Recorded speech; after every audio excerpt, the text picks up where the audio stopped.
দিনের আলো নিভে এলো, সূর্যি ডোবে ডোবে, আকাশ ঘিরে মেঘ জুটেছে চাঁদের লোভে লোভে। মেঘের উপর মেঘ করেছে রঙের উপর রং, মন্দিরেতে কাঁসর ঘণ্টা বাজলো ঢং ঢং। নমস্কার বন্ধুরা, তোমরা কেমন আছো? আজ রাতের রান্নায় নিয়ে এসেছি ছোলার ডাল। প্রথমে তেল গরম করে তাতে শুকনো লঙ্কা, দারচিনি এবং জিরে ফোড়ন দিলাম। তারপর হিং ফোড়ন দিয়ে টমেটো দিলাম।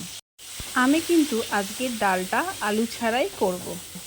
টমেটোটা একটু মশলার সাথে কষে আসার পর আমি আদা দিয়ে দিলাম।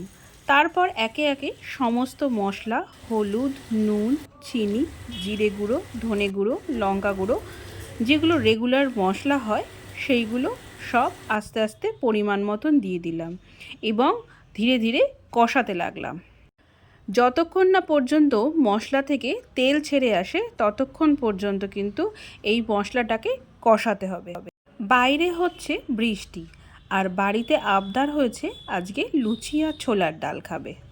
বাড়িতে তো ডাল আনাই থাকে, তাই হাতের কাছে রেগুলার কয়েকটা মশলা দিয়েই আমি ছোট্ট করে এই ডালটা বানিয়ে নিলাম। এবার দেখো কেমন তেল ছেড়ে এসেছে মশলা থেকে। তারপর সামান্য একটু জল দেব।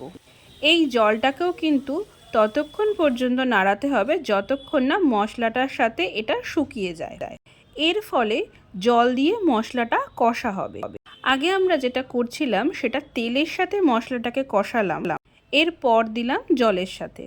তারপর সেদ্ধ করে রাখা ছোলার ডালটাকে আমি সেই মশলার মধ্যে দিয়ে পরিমাণ মতন জল দিয়ে দিলাম। আমি ডালটা সেদ্ধ করেই করি, তাতে তাড়াতাড়ি হয়। দেখো পাশে ময়দা মাখা আছে, আর এই হলো আমার লাস্ট ফিনিশিং। সাথে আগে একটু আলু ভাজাও করে রেখেছিলাম। জানি হয়তো বলবে এটা যায় না লুচি ছোলার ডালের সাথে, কিন্তু আমার ভালো লাগে খেতে, তাই সেটাও বানিয়ে ফেললাম।